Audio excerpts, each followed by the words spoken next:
Netcasts you love. From people you trust. This is Twit. Bandwidth for All About Android is provided by CacheFly at CACHEFLY.com. This episode of All About Android is brought to you by lynda.com. Learn what you want, when you want, with access to over 2,700 high-quality online courses, all for one low monthly price. To try it free for 7 days, visit lynda.com/allaboutandroid. That's LYNDA.com/allaboutandroid. And by Prosper. Prosper is a peer-to-peer lending marketplace which connects people who are looking to borrow money with those who have money to lend.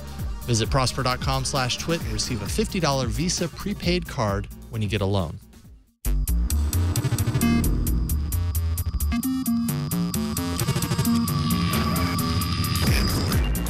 Hello and welcome to another episode of All About Android, episode 174, recorded on Tuesday, August 12th, 2014. We're your weekly source for the latest news, hardware, and apps for the Android faithful. I'm Jason Howell. I'm Ron Richards. And I'm Gina TRAPANI. Welcome to the table, all three of us. We're back. Back for one One beautiful week. week. Yeah, the summertime. And then Ron has to take his vacation. I'm gonna take some time off. I'm sorry. But I'm here now. Okay. Let's enjoy the moment. It's okay because I did the vacation last week, so I can't be throwing stones. Yes, I remember. Yeah. We were by the seat of our pants. We're on like a vacation Yeah. carousel right now. You guys did a great job. What are you talking about? No, it was You a fun always show. do. Last week was a fun show. It was and you had the Shield tablet. That was very cool. That was very cool. Yeah, you missed that. I was an impressive little device. Yeah. It was neat to see it.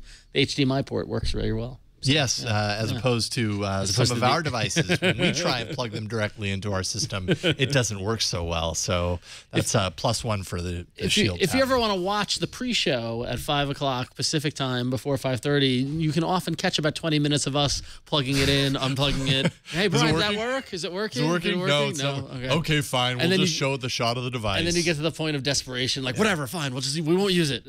So, today we gave up, though, right? Yeah, we didn't even bother this week. Yeah. We're just like, whatever. Yeah. I like the optimism of trying every week. I really did enjoy that. Yeah, but like, it did let's get this to work. Yeah, that moment. Yeah. That moment when it could work. I feel like now we just kind of need to try offline. I feel like now I just need to try when nobody's watching, not waste any more time with it. Sometimes the old school method works, so just holding the phone in front of the camera. It's true. So, That always works. Yes. Well, we are excited to welcome back to the show Daniel Bader, Senior Mobile Editor for Mobile Syrup in Canada. How are you doing, sir? I'm very well. How are you? Doing fantastic. We appreciate you coming on the show today and talking some Thank you very Android. much. I even have a couple of devices that I believe you reviewed recently. We'll talk about these in the hardware section. I did, yeah. They came up here to the far north, which is so hot today. I'm sweating. Oh, really? I apologize. We've just been in this, well, I can only speak for myself, air-conditioned studio all day. So when I get the chance to go outside and get my skin burned by the actual sunlight, it actually kind of feels nice. So I don't know what to take from that. Oh, thank you for that. See, that's our technical director, Bryan, Burnett, who is always, pulling out the shots, trying to impress Ron. You got it. Excellent. We appreciate you. Well done, Brian. Good job. Brian's my buddy. That didn't sound real. Brian's my best friend. I love Brian. In fact, your lips weren't even moving. That was a recorded playback. This week, we have a lot to talk about. We'll be discussing the OnePlus team putting their collective feet in their mouths, if that makes any sense. Samsung's upcoming VR headset. DEF CON takes on the Black Phone, which is Android's secure device that we were talking about a while back. Facebook Messenger has this freak out that everybody's freaking out about, and a lot more. But let's get right to the news and waste no time. Stay tuned for Android news. Thank you. One of these days, we'll just bake it in. That recording is so lifelike. It's like as if the voiceover is here and with us. It's amazing. It's never quite the same. Yeah, it's always a little different every time, and yeah, it's amazing. But anyway, it's time. I think we need to liven this particular block up. I think so because we have some breaking news. What? That was good enough, Brian. Good enough. And it was in the doc, too. We teed it up for him. There's breaking news? So breaking news, Android distribution data updated as of August 2014. shockingly, when we look into the market share of Android OS distribution, KitKat jumps to 20%. It's amazing. It's amazing. So here's we don't actually have the link to the story, but we're going to track that down. But the numbers are KitKat is 20%. That's up a little under 3% from 17.9% last month. Jelly Bean at 54.2%. Ice Cream Sandwich at 10.6%. What was what's GB again? Green bean? Gingerbread. Gingerbread. Really? It's been a long time. I suppose. Gingerbread at 13.6% and Froyo hanging in there at 7%. So those are your 7%. Yeah, 0.7 exactly, Daniel. 0.7%. There we go. 0.7%. Yeah. Wow. Why is that truly even on the hanging in list there. anymore? Yeah. If it's sub 1%. What's the point of moving on from an operating system? Like, is 0.7 like below 1% enough? Can we stop reporting? I think on it? so. Yeah. Isn't that kind of what they said they were going to start doing? Yeah. I feel like we heard this a few months ago. Yeah. Yes. Every month the numbers come out. Every month we feel the need to at least represent them a little bit on the show. And I mean, what else can you say? Yes, KitKat goes up, Gingerbread goes down. Gina, any hot button points you wish to make about this? I'm singling you out. Not really. Someone on Twitter said something. Okay, I've got something to add. Someone on Twitter said, I'd like to see just people who have downloaded something from the Play Store in the past month. And that's actually what these numbers are. They're hits to the Play Store in the past 7 days. 7-day period ending on August 12th. So this is pretty relatively recent. It's just a small sample. I also don't know why they're including 0.7%, but I guess any versions with less than 0.1% distribution are not shown. Right. This is the most user hostile chart. They list Froyo first. I mean, this is clearly for developers, but it's getting better. Yep. Android, it gets better. Fragmentation, it gets better. That's all I got. That's all I got. There's a slogan. Android, it gets better. I think if that's all you got a lot because I like it. Android, it gets better. It gets better. That's the title of. Well, I think the growth of KitKat. I mean, we say how every month KitKat goes higher and something goes, but increasing at nearly 3% month over month. That's pretty significant when you think of the number of devices out there. I mean, and I've got no trend data to look to see how much the increases have been previous months. But I mean, if the goal is to unseat Jelly Bean at 54%, it seems like they're on a pretty good trend. Right? Yeah, Daniel, does it feel like KitKat as a version of Android is growing faster than previous versions have, or do you feel like this is just kind of same? I mean, we have version L right around the corner, so we're going to be right here again. But what do you think? Right. Yeah. In a couple of months, we won't be really caring about KitKat's 25%. But I think what this speaks to is more that developers can finally drop Gingerbread support from their apps without really alienating a bunch of users anymore. And I think that's really the most important thing to take away from this, because I think too many developers were trying to cater to APIs that were still including Gingerbread, and their apps weren't as good as they could potentially have been because of that. And I know a lot of developers, one of my favorite RSS readers, Press, was famous for coming out early with cutting off Gingerbread support, supporting only APIs 4.0 and up. And it was far better. It was so much smoother. It adhered more closely to Google's design guidelines as a result of that. And I think more developers need to do that, especially games. I think games, although there's a whole bunch of stuff with OpenGL and support there, I do think that game developers need to drop Gingerbread support and finally just go Ice Cream Sandwich and above. Yeah, and even Ice Cream Sandwich is pretty low, right? It's at 10%. Jelly Bean and KitKat, I mean, that's pretty much the 75% of the entire pie. And Jelly Bean as a release, even though it's a full point and change away from where we are now, still feels pretty darn recent. It feels like the newest age of Android. Having said that, once version L comes around and we're fully ART and all the changes, visual and under the hood of L happen, I wonder if we're going to start feeling the same way about Jelly Bean the way we have about gingerbread. 54% is a big piece of the market, though. Yeah. I mean, what's interesting is that will Kit Kat ever get to the point that Jelly Bean got to? You know what I mean? Like the push that Jelly Bean got was so huge. Probably not. Yeah, think about that. No, yeah. you're right. Probably not. Well, there were 3 versions of Jelly Bean, right? So True. like Jelly Bean's been around for a while.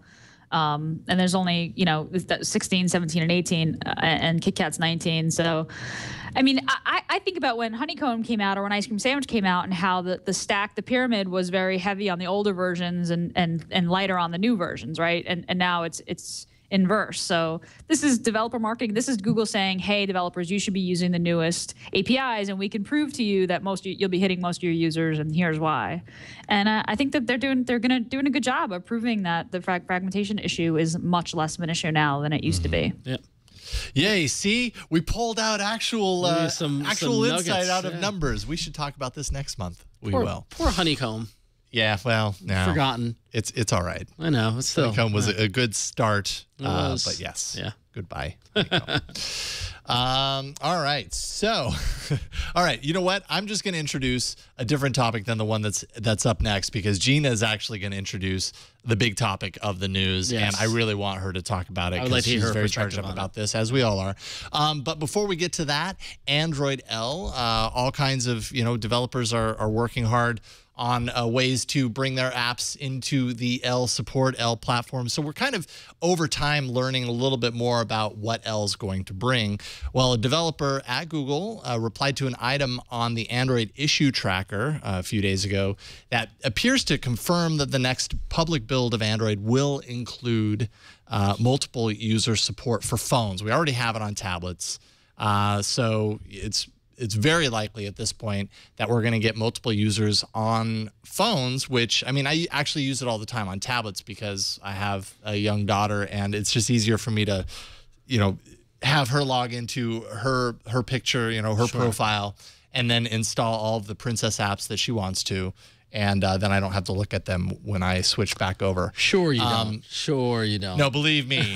These apps. Okay, I'll just go on a little tangent for a second. A little rant These about apps Princess are apps. horrible. Oh, are they? Okay, because there's a couple of developers that create 20, 30, 40, 50 apps that are all similar but different enough, and they all have really enticing kind of pink, princessy kind of icons that are easy. That when kids see them, they're like drawn to them. It's like candy. The problem is my 4.5-year-old knows how to install at this point. She can't purchase because I have that password locked, but she knows how to install, and there's really no way to prevent her from installing these things. So I come to the tablet on her profile, and there's like 25, dress up, hair, whatever. And it's not that they're those kind of games. The games are they're all free with in-app purchases. So every 2 or 3 clicks that you do, full screen ad pops up over the top. And she's gotten very used to hitting the X all the time. But man, it's like a minefield. It's insidious. It's crazy. Anyway, so profiles, I welcome it on the phone.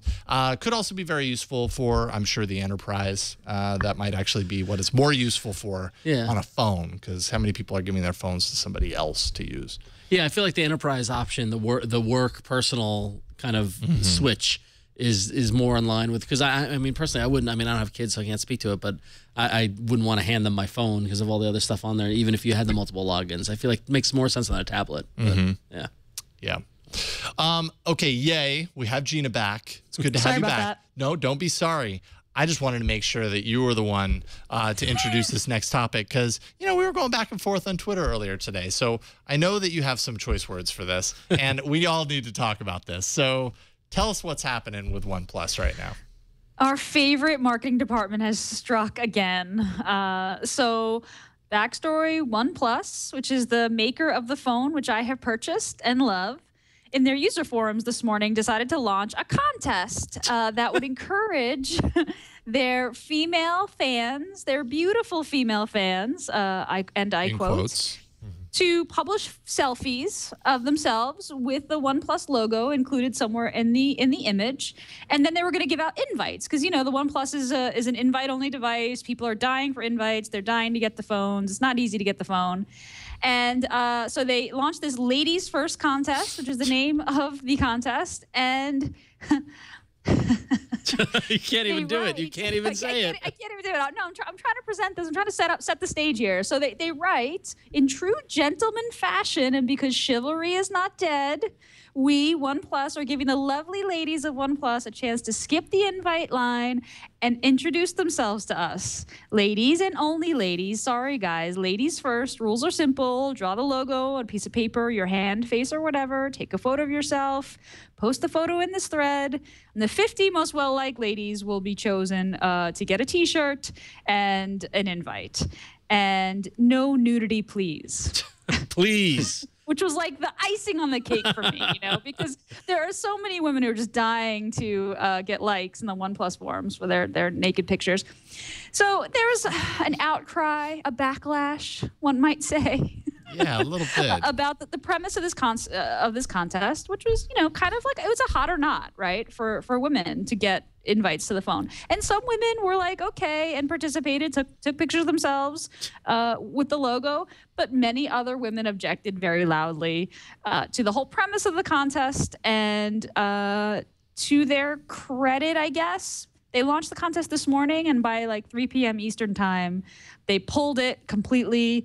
They apologized after even Cyanogen Inc. had tweeted that they don't support contests that objectify people. And the whole thing was just a complete word I can't say on the air. And these guys are like complete nitwits. And it's just so annoying because I love this phone. I know. But they're obviously like idiots. But this is when like it comes to marketing.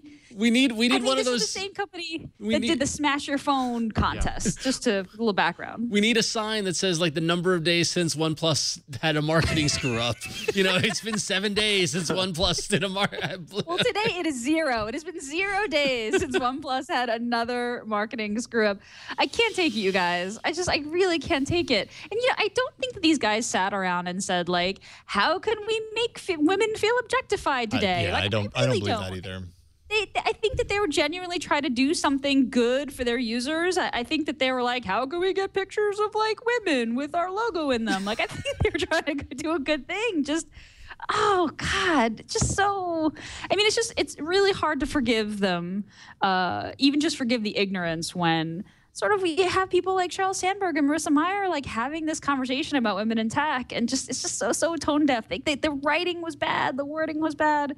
It was upsetting. So it was so upsetting that I considered, I am considering selling my OnePlus One because it's bothering me so much that I gave these guys my $360 something. But it's a great device. I'll admit it's a great device. So what do you guys think? I'm mad that I gave you my $360 and this is how you spend it. Yes. Like my money went to some guy coming up with this contest idea in their marketing department. Ugh. Daniel, how do you feel about this? What are your thoughts on this? So our newest employee just happens to be a very wonderful, intelligent woman named Jane McIntaggart. And she wrote this article that you put up here. And I was like, I would love to write this article, but yeah, please, it's a great article. But go ahead and just rip them to shreds because they deserve it. And ever since they came out with the Smash Your Device campaign, I knew that this was a tone deaf company. The number of screw-ups they've had must be a dozen by now. But part of me thinks that they're kind of geniuses for thinking of these idiotic things that get them so much press. But I agree with Gina in the sense that there's no way they're that brilliant as to be that stupid. You know what I'm saying? Like, because they're getting the press that they don't want, but they're still getting the press. Mm-hmm. But I'm totally with you in the sense that I bought this phone. I really like this phone, but I think its virtues are because of fantastic software and good hardware. And I think that the company, the ethics of the company, completely undermine most of the great elements of the phone itself. And I don't know. I don't think I can support the company anymore after this. And I'm not disagreeing with the tastelessness of this, and nor am I kind of appreciate the fantastic train wreck that is their marketing campaigns. It's an interesting train wreck to watch. Absolutely, yes, and to see what comes up next, and going back to our speculation about the Nexus and the product leaks and stuff like that, you got to wonder, I can't imagine they plan for this sort of reaction or whatever, but they are getting us talking about it. It is popping up in it. But let's not forget, Samsung had this horribly sexist, marketing event where with all women do or take pictures and coo at the pool boy and stuff like that, and nobody was banning Samsung. There were a lot of articles. There are a lot of people who are upset about it, holding their feet to the fire too. What I think is interesting is that the difference between, and as they should, definitely Samsung's feet should be held to the fire. But it's funny to see both the reactions here of OnePlus owners who are disappointed in the company. Is it because it's a new company that represents the future as opposed to this big conglomerate that is Samsung? Like, what is the difference between OnePlus and Samsung in this scenario? Yeah, I think the Samsung screw up with the Galaxy S4 launch, which was clearly fixed with the Galaxy S5 launch, which was much more toned down. But I think that they believed that it was in the vein of theater, that it was very much a Broadway show, and that everything was larger than life. And that they felt like the portrayals of both men and women were so much of a caricature that nobody could have taken it seriously. I completely agree with you that it was absolutely abhorrent, but it was, I don't think, as tone deaf as this, because they really went out of their way to make themselves look like they were doing women a favor with this contest. Yes. In true gentleman fashion. And because chivalry is not dead, we are giving the lovely ladies of OnePlus a chance to skip the invite line and introduce themselves to us. It's like, it's like a bad play from the 20s. I'm thinking of the Gentleman Caller play. What is that? Am I completely out of it? Anyway, no, you're not. I just don't know which player you're talking about. Yeah, not my area of expertise, unfortunately, either. So, all right. Anyway, you know what I'm saying. It was just terrible.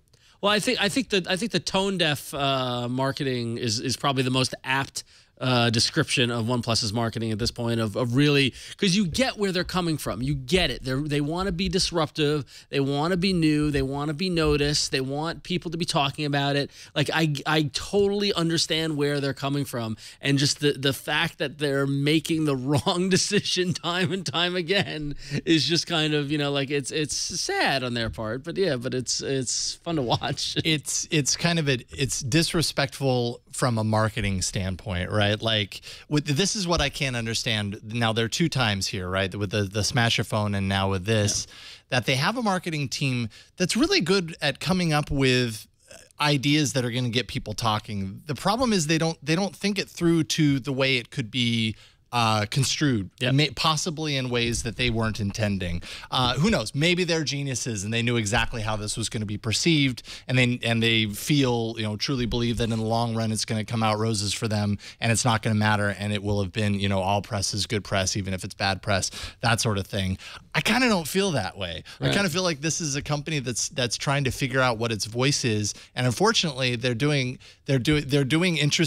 coming up with interesting beginnings of an idea, but when they execute them, they don't realize just the damage that can be done or how it can be perceived on the other end. And that makes it difficult for me when because now semi-regularly get emails and contacts from people saying, I have an invite. Do you know someone who wants it 1+1? Now I almost feel the need to kind of like preface it when I give somebody an invite, be like, by the way, you could buy this phone. Did you happen to see this thing? Because maybe just so you know, you make up your mind. I mean, again, like I'm looking at their website and all the stuff they're saying about choice, about their philosophy, and never settle, and customer value, and improve the status quo, and like dreamers, like all this stuff is like, oh, this is really great. I wonder. So they're a Chinese-based company. Mm-hmm. Is this a cultural thing? Right. Is this a cultural thing? Right. That's a few people in the chat room brought that up. Yeah. And, this is definitely the difference between this and Samsung for me, is that, they're running Cyanogen. They're this, supposedly, if they're not actually just a stealth company that's like part of Oppo, there's like, this little upstart, or like, a few people who just really want to make a great phone without any gimmicks. Like, I love that and I buy that. But I think about the gender stuff a lot. I read about the gender stuff a lot. And when I bought the phone, I was reading through the marketing material, and it definitely occurred to me that the wording was very sort of aggro, like the killer flagship and never settle. Like, it definitely struck me as like the dude's phone. But that's just sort of that's the case with high-end Android phones. I mean, the early Droid commercials were the same thing. It's all about like, robots smashing into one another and battles, and like it's all about strength and power and like dominance, right? And that's like a very male-focused sort of marketing campaign. And I think that these guys realize that most of their customers are men, and they were like, well, how do we get some more women in here? Like, let's give out some invites to women. And then it turned into this weird, like, we will vote on how hot you are. Like, it was so bad. I think, like, it just went so wrong so badly. And yes, it's possible that it's a cultural, issue. And, even though I am very sensitive to these issues, I've done a lot of stupid things in my life. Think people make mistakes. And, if they turn around and they apologize and they say, we see we got this wrong, like, we're actually going to donate some money or some invites to Girls Who Code organizations, or we're going to make this right, like, we learned something, like, I would actually be okay with it. And I think they're maybe kind of on the way toward doing that, because their apology did ask about that type of thing. But yeah, I held them to higher standards, but I was a little worried because it felt like a very sort of bro phone, and this just sort of proved it for me, unfortunately. It's a hard topic, right? It is. Yeah, you can get a lot of hot water talking about this kind of thing. What I will say is that I've seen also a lot of people push back on it and say, you're blowing this way out of proportion. I think a lot of those people are dudes. Yep. And, you don't know what it's like to be on the other side. The point is, people get offended, and you have to respect that offense. And that's, I think, what OnePlus missed here. And now we get to reset the timer, and we wait for the next OnePlus the OnePlus marketing mess up. So that'll be fun. 0 days. Right. 0 days. It's the job of the marketing department to know not to do this, because it might be offensive to some people, and that's what was missed here, and that's irresponsible. Right. Period. Yeah. Okay, so let's move on. We got an email. We have an email, Ron. We got an email from our buddy Fez in Montreal, who says, "Hey gang, I love Google Now, but as a Yahoo Mail user, I'm locked out of a lot of the best functionality. Basically, all the notifications that come from various emails, such as shipments, confirmations, appointments, etc. I'm otherwise content with my Yahoo Mail and much prefer its UX to my Gmail. Just recently, I figured I'd do something about it. While my solution to this is probably pretty obvious to many and not particularly ingenious, it works, so I figured it might be useful to some people. Yahoo offers email forwarding, so I simply forward all my mail to Gmail, where it will sit unread but get analyzed by Google Now. Hey. I keep my existing workflow but get enhanced Google Now with no effort. Just an idea that might help others." And thank you, Fez. That is a clever life hack to email to get Google Now without having a Gmail account. Or use actively. Not everybody using Android wants to go all in on Google products. Having said that, just for privacy-minded folks, you are giving Google all of your email, so that's still happening. And you're not never logging in or doing anything with it like that. Yeah, but it works. But, hey, it works. There you go. Now you can find out when your package is being shipped. So that's right. And hey, and mind you, Google Now is a pretty awesome product. So using Android without the power of Google Now would kind of be a little boring. Right. Yeah. It's fun. It's funny how we somewhat take it for granted. Because what's funny is that I don't use Gmail as my primary mail service. I have my own server and all this sort of stuff. I've been meaning to move it to Gmail, but I've just been lazy. But so a lot of the stuff you're talking about flight confirmations and shipping packages and stuff like that, I don't get at all. So it's not necessarily like that is the cool stuff of Google Now, but it's not make or break for your Android experience or your Google Now experience. I mean, I get by, trust me, it's analyzing my search patterns perfectly, and so I'm getting served up, baseball scores and TV show recommendations and stuff like that. But the email aspect of it, I live without, and I'm fine. But the forwarding idea is pretty clever. So I've never heard anyone say I set up my own email server because I'm lazy. Usually it's the other way around. No, well, it's more that I haven't transferred my email server because I set up the email. Right, you had it years ago. Yeah, gotcha. Yeah, it's like 15 years now. Jeez. I just like administering my own email server. Gina, it's awful. I'm just lazy like that. I'm still on POP 3. It's awful. It's awful. I can't even talk. Don't even talk to me. I know. I haven't even switched to IMAP. I'm so lazy. Come on, man. Well, because my whole thing is that it's not broken. It works. It is. It's inherently Except broken. for when you use multiple devices. What? It's not broke. Pop 3. and you haven't watched Friday Night Lights. You use Pop 3, Ron. I feel like it's over between us. It's like you don't even know me, do you, Gina? It's like, I know, it is. Oh, that is the best movie. Ron, come on, man. Hey, I'm not a big football fan, and I So don't want. neither am I. We don't even have football in Canada. We have the CFL. I just don't want to mess up my. Oh, well done, Brian. Well done. I just don't I want don't to know mess how up he my does email. that on so quickly. And how he's on that, and yet the breaking news, Yeah, it's a fumble. I'm glad It's we a have the delicate football, balance. Anyway, someday I'll do it. So maybe on my vacation next week, maybe I'll do this. Oh, one. that's So exactly we'll what see. you should do on your vacation. That's what I want to spend my time Yeah. doing. Yeah. Let's take a break and thank our first sponsor of today's episode. That is Lynda. Lynda.com helps you learn and keep up to date with your software, pick up brand new skills, do lots of cool things, explore new hobbies. They have easy to follow video tutorials. I was watching one earlier today. It was helping distract me from my normal duties of All About Android, which sometimes I just need a break. And so I was watching just some features, kind of a run through of features of Pro Tools 11, which one of these days I'll finally use again to make more music. And they have it. You know, they come out with when an OS comes out with a new version or your favorite software comes out with a new version. They're super quick. They get a new video taught by a highly skilled professional to talk about all of the new features of that, to give you kind of a head start on what it is and what you should look for the first time you use it. Very, very useful. Lynda.com offers thousands of video courses just like this in a variety of topics. You're going to learn how to code, create, build Android applications in Java, foundations of object-oriented Java programming, all the way to using the Android API to create engaging mobile apps. In fact, Lynda.com just released a new course on creating mobile games with Unity, and that's a cross-platform gaming engine. We've talked about it on the show many times. For any software you use, like I'm saying, Photoshop, Muse, InDesign, Microsoft Office, and more, Lynda.com is going to help you stay current with product updates, learn all the ins and outs of your software tools to be more efficient and productive in your professional and personal life. Lynda.com recently updated their Android app, actually, to provide Chromecast support. And the app offers offline courses and video viewing that makes it easy to learn in your own environment without internet access. It makes it super convenient to do that offline. Lynda.com users can move seamlessly between mobile and desktop applications. And there's over 2,700 courses, so you're bound to find some courses that match up with what you're looking for. All Lynda.com courses are produced at the highest quality. These are not homemade videos that you'd find on YouTube. Lynda.com works directly with software companies, like I said, to provide timely training. So often on the same day new versions or releases hit the market, you're going to be right up to speed because they're going to have a video up there detailing the changes. At Lynda.com, the instructors are accomplished professionals. They're at the top of their field. They're passionate about teaching and really good at it.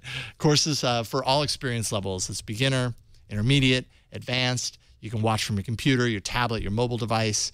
And really, with however much time you have, if you have 15 minutes or 15 hours, each course is structured so you can learn from start to finish and search the transcripts to find quick answers to things that you haven't, places that you haven't gotten to. Or if you just want to jump right to a topic, you can do that. It's only $25 a month for access to the entire Lynda.com course library. Or for $37.50 a month, you can subscribe to the premium plan. That includes exercise files that let you follow along with the instructors using the same project assets that they do. And you can try Lynda.com right now with a free 7-day trial. Visit lynda.com/allaboutandroid to access the entire library. That's over 2,700 courses for free for 7 days. That's lynda.com/allaboutandroid. We thank Lynda for their continued support of All About Android and the Twit Network. All right, let's get into some hardware.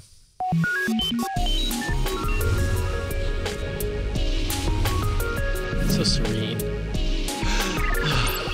I like how the chat room now is all about my email client. So there you go.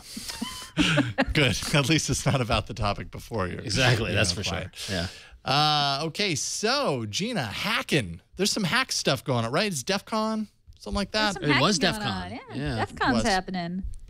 course, DEF CON is a conference filled with hackers making headlines about exploits and discoveries. And this year, it's about the Black phone. That is the phone that supposedly keeps all your stuff really secure and safe. It's a phone created by Silent Circle. It encrypts all the important stuff you do with the promise of, quote, an Android-based operating system without the usual security compromises. But of course, give the hacker the will and they will find a way. Hacker Just In Case discovered 3 separate vulnerabilities in the Black phone. One of them is contested by Black phone as it was simply activating the ADB bridge, which is simply part of the underlying Android operating system. So the question is, does this completely invalidate Black phone's promise entirely? Should a phone that promises security from prying eyes also be expected to be hack-proof? Personally, I don't think so. Nothing is hack-proof, truly. And in a way, Black phone kind of makes itself more of a target because it promises to be more secure. So, of course, that's going to entice people who do this type of thing to try to prove that it's not, in fact, more secure. But, you know, my lock is breakable on my house, but I still have one on my door. So I don't think it invalidates the promise of the phone. But what do you guys think? Jason, do you think the Black phone is completely useless because, you know, this hacker found 3, not just 1, but 3 vulnerabilities in like a week? Like the ADB bridge, I guess supposedly with the Black phone, they left ADB off, unavailable, developer options unavailable. They say because of a bug and they wanted to get it to market, you know, on time, so they just shipped it that way and that they're going to issue a patch.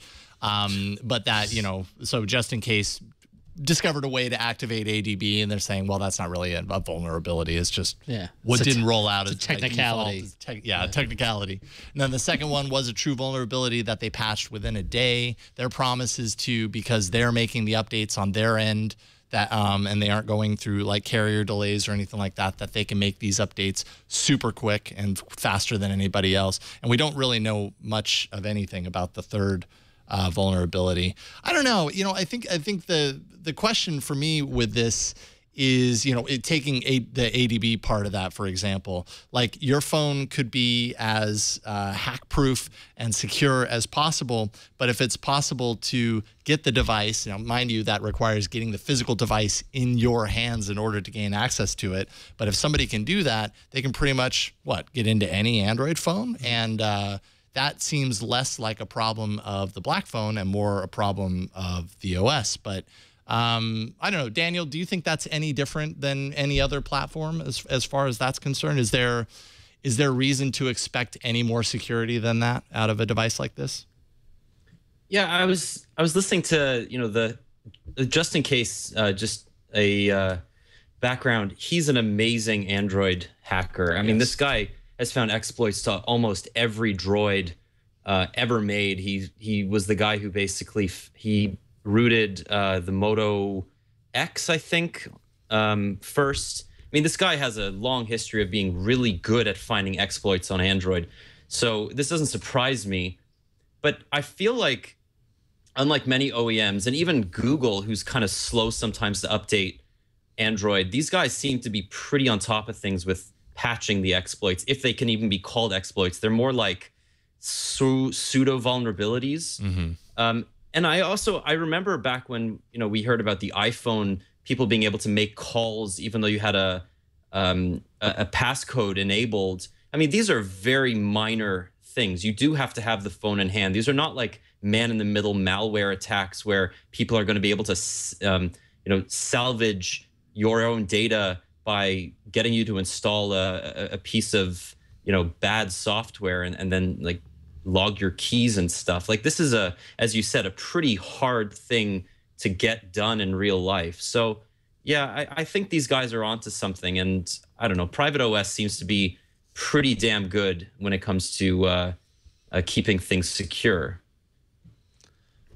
I think that if you step up and say, hey, this is the unhackable phone and this is totally secure, you're asking for it. You know, like you're asking for those the DEF CON hackers to step up their game and figure out those exploits. Sure. And because there will always be flaws. It's I mean, that's the the little bit of human nature that we bring into these devices, I don't think that we're ever going to see. As Gina mentioned, you can obliterate a lock and get into a door. It's not 100% foolproof, and so I don't think it necessarily undoes the power of the device. As you were mentioning, that it's on the right path. They're an exploit gets identified, they're fixing it within 24 hours. They're sticking to their motto. I don't think it blows them out of the water. So. Yeah, I mean, if you accept that everything is hackable, then the question becomes, how does the company respond? And if they're issuing a patch within 24 hours, if they're acknowledging the bug report and they're fixing it that quickly, then you can't ask for anything really else from them. That's pretty good. No one's ever going to issue software that doesn't have a bug in it. It just doesn't happen. Yep. All right, Ted. All right, fair enough. Black phone, you pass. And we have decided you're okay. Yes, you're okay. You may enter. Okay, so let's move on to some Nexus news here. Or I don't know if you can call this news, rumor, because that's all we have when we're talking about the next line of Nexuses. All about rumors. Yes, pretty much. That's what this this segment should be. This particular part of it. More details are getting out there about that next wave of Nexus devices expected later this year, and we've kind of got a couple of things bouncing around right now. First, the Motorola Shamu. Is it Shamu? Shamu. That is also known as the Nexus 6, perhaps, possibly. It appeared on the GFX benchmark database, which basically kind of confirms its existence once more, at least in some ways. And it shows off its Snapdragon 801 performance, keeping it in line with other similar devices that have a full 1080p screen. The Shamu, of course, is codename. It's basically Google commonly for their Nexus devices. It names them after fish and sea creatures and stuff. Shamu famous is one of the most famous of the sea creatures. Shamu, the killer whale, at SeaWorld. Oh, thank you. See, how does he do that? Ryan, amazing. This is not a picture of the phone. This is the actual whale. Or it's a whale noise, or a noise that you can't hear because it's imperceivable to human ears, unless you slow it down. Okay, so there's that, and then also the HTC Volantis. That's the 8.9-inch tablet that we keep hearing little pieces about. Might be one of the first devices to run NVIDIA's newly launched 64-bit Tegra K1, also known as Denver. They just announced this with a 192-core Kepler GPU. NVIDIA's teased performance that they say stacks up to PCs. We're talking last-generation gaming console quality, likely. Wow. And NVIDIA says it will run Android L with ease when it launches. So that sounds interesting. Yet again, you can go back in history, though. Go back the last couple of years and listen to and watch shows where we're talking about Nexus rumors. They do not all come true. That much is true. That's truth. That's not rumor. But 64-bit processor on the HTC Volantis 8.9-inch tablet. Daniel, what do you think about an HTC Nexus tablet? Does this sound exciting to you? No. Okay, there we go. I'm tired of Android tablets. Get rid of it. Just get rid of the entire product itself. I don't know anybody who actually still enjoys using a Nexus tablet. I'm sorry. Some bold words from Daniel. Wow, I love my Nexus 7. I use my Nexus 7 every day. I know, but like look at this thing. This is 5.9 inches. Or no, it's not. It's 5.5 inches. But whatever. This is a perfect size for me to replace a tablet. And I have a Nexus 7. I have a Note 8.0. I have a Tab Pro. I have every darn Nexus and Samsung tablet you can think of. I have a Kindle Fire. I don't use them. I just use my phone because as they get bigger and the screens get better and the performance improves and the versions of Android get updated more quickly, I don't need a tablet, or at least I need it less and less. So that's what I think. But I do think that if there's one OEM that's going to make a great Nexus tablet, it's HTC. Well, the Jetstream wasn't necessarily great, but that was a long time ago. We can erase that from our memories. You just can't let it go, can you? I can't. No, I can't. I mean, but to be fair, though, the Jetstream had really nice hardware. It was just the honeycomb Oh no, it didn't even launch with honeycomb. It was gingerbread at the time, right? And they tried to basically create this mishmash version of a gingerbread-based honeycomb or gingerbread-based tablet Android version that just was terrible. But the hardware was nice. Oh, you know what? Okay, so no, the gingerbread was the HTC Flyer. And then the 10-inch, it was honeycomb. It was. I'm sorry. No, I'm that's all sorry. right. You're right. But yes, you're right. The hardware itself was decent. The problem was the price, which was just ridiculous. It was like $700 or $800. The hardware at the time, right? I mean, that the hardware cost that much, and also the operating system wasn't where it is now. I mean, it's kind of not fair of me to blame HTC for Jetstream because it was so early on in Android tablets. I had intimate experience, reviewing that device, and I just thought it. Oh wow, this is amazing! Wow, really, you had to do it, Brian. Dang it, Brian is really going for it this week. Well, I shot that review, so I remember it pretty vividly. That was early on in your history. Wow, your twistery. My twistery. Exactly. Was that really $600 on contract? Yes, it was. Yes, it was expensive. Holy moly! It was too expensive. That was September 2011. So that was a good 3 years ago, by the way. Well, I think HTC can do it. I'm excited. I like Android tablets. HTC's current take on a tablet. I use the tablet a lot, but then again, it's hard to judge my use versus normal use because we do these shows. Well, that was my point. That was my point for Daniel. Not to, I mean, kind of like the embarrassment of riches that we all kind of get in terms of that we get a lot of exposure to these devices and stuff like that. Just I would say try committing to one for a week and only use that and your phone and see if it can work or not. I mean, I found, I've got my Mac laptop, I've got my Nexus 5, which isn't as big as the OnePlus, but it's still a pretty big screen, and I've got my Nexus 7, and I found the right points for each of those devices to fit into my life. Sure. There's oftentimes I get on the plane, I don't want to pull out my laptop, and I want to read. I don't like reading on this small of a screen, so I pull out the tablet. There are ways to make them all work. Personally, I'm just impatient because I'm waiting for the Android tablet to break through as powerful as the iPad has. That's what I want to see. I want to see one really give it a run for its money, and I honestly don't see it happening because there's so much fragmentation, so many. I mean, if Samsung's the closest we get, then it's not going to happen. So yeah. I mean, look, I used the Tab S for a while, the 8.4. It's a nice looking device. It's pretty compact for an 8-inch tablet. I used it with my Galaxy S5, so it got my phone calls and my texts. I mean, that's about as good an experience as you're going to get. Samsung partners with all these great companies like Evernote and New York Times, and in Canada, the Globe and Mail and all that stuff, and you get free subscriptions. I mean, this is about as, ideal an Android tablet experience as you're going to find. And I don't know, I still found it to be underwhelming. I mean, there are so few apps compared to iPad that have been explicitly adapted to the screen, to take advantage of the extra screen real estate. I don't know. I mean, even Twitter, like, it doesn't really work that well, and it's been the same app for like 2 years now. So, I don't know. Yeah, that's a fair point. And I will also say the Huawei Ascend Mate 2 that I've had, what is it, a 6 point? I forget. 6.2, I can't even remember, but over 6-inch screen, so firmly in the phablet category, has kind of pulled me a little bit on further into what you're talking about, Daniel, which is that I don't know if I need a tablet if I've got a phablet.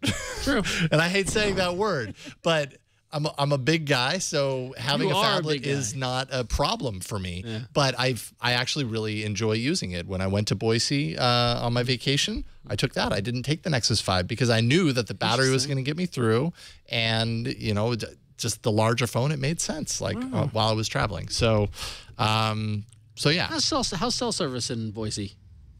Well, in Boise, it was okay. Yeah. In McCall, which is the mountains, it was nothing. I can imagine, yeah. There we go. But I blame the mountains for that. Since we're talking about tablets, we might as well ask you, Daniel, because you spent some time with these tablets that I'm about to spend time with. These are the, sorry, I have the over-shoulder shot.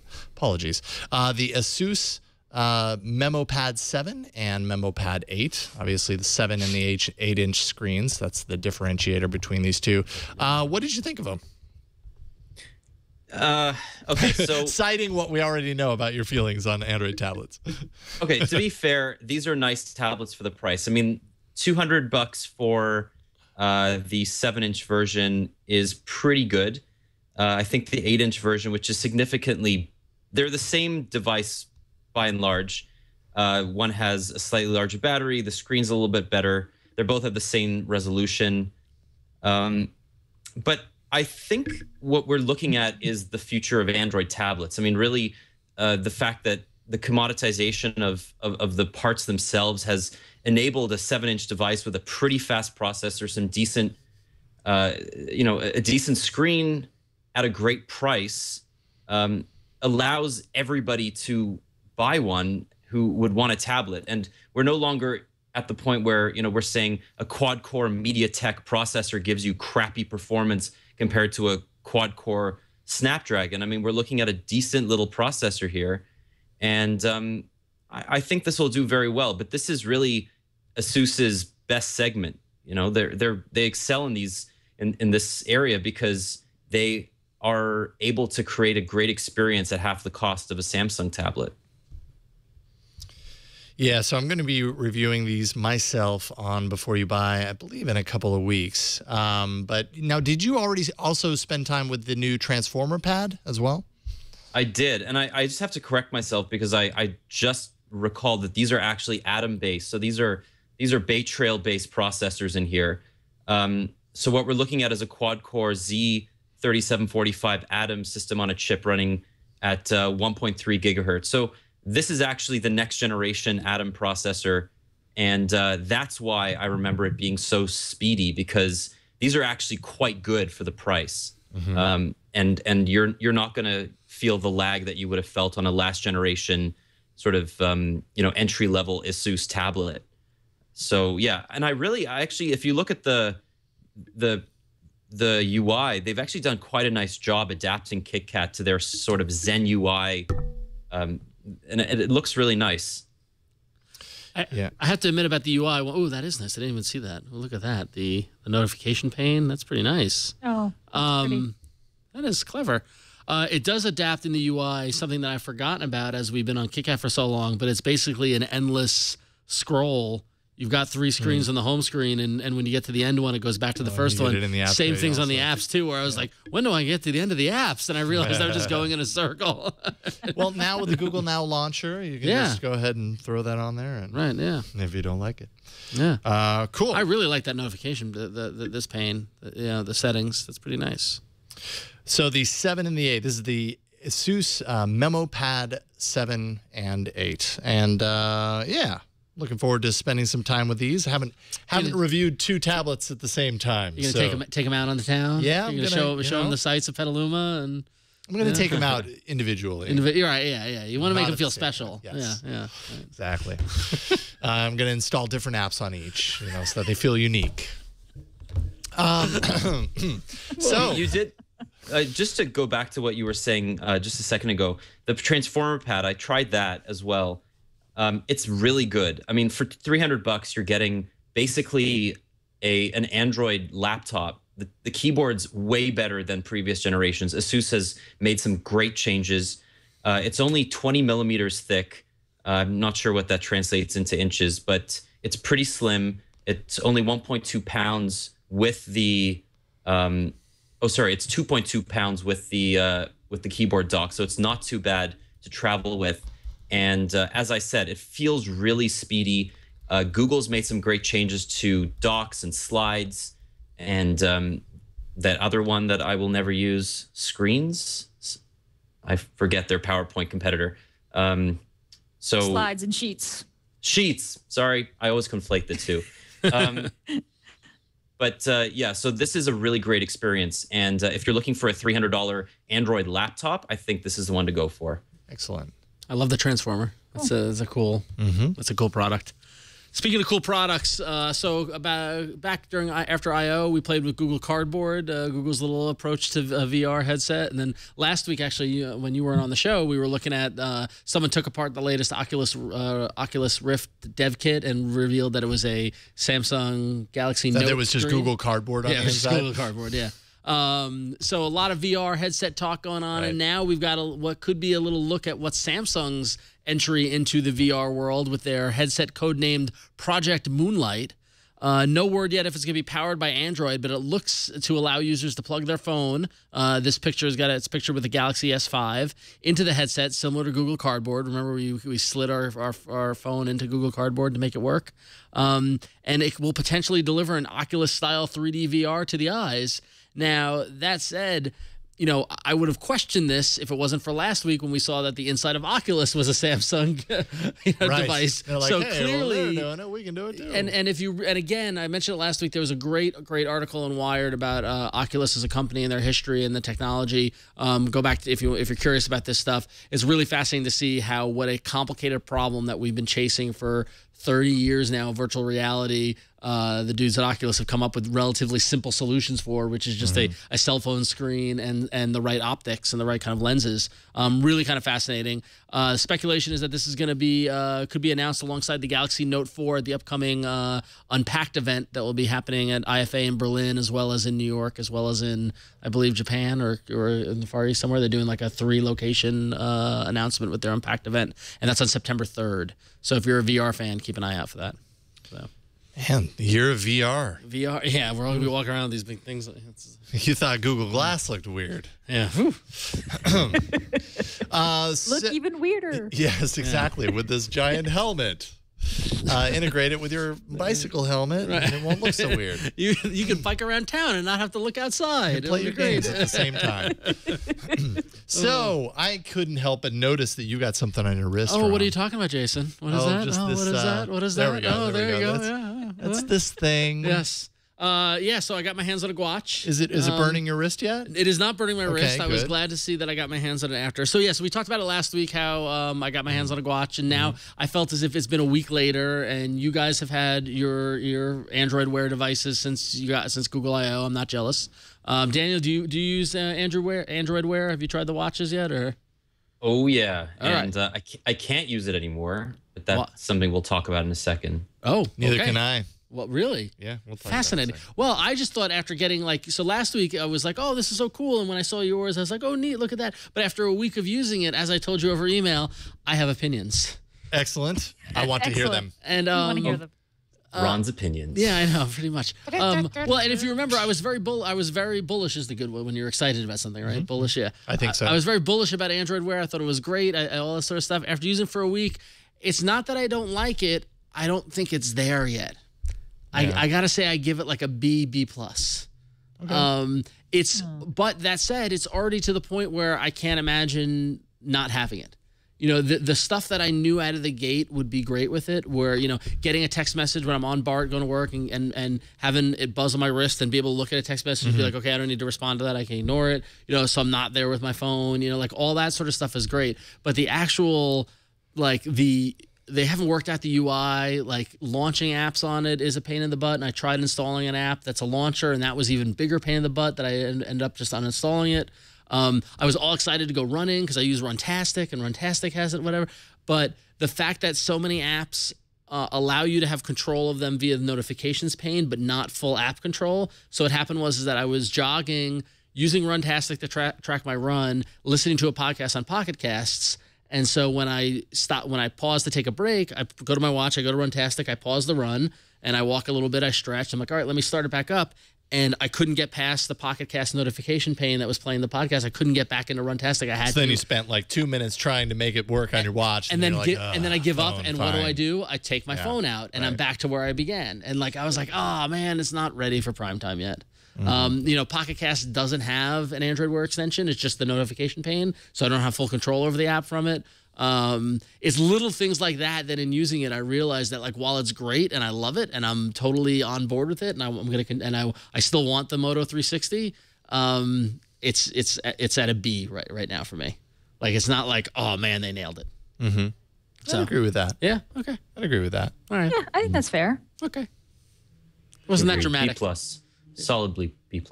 So why aren't you guys wearing them or using them?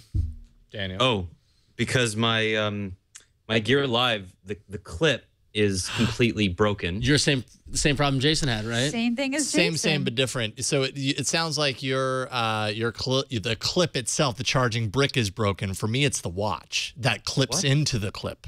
How does that even happen?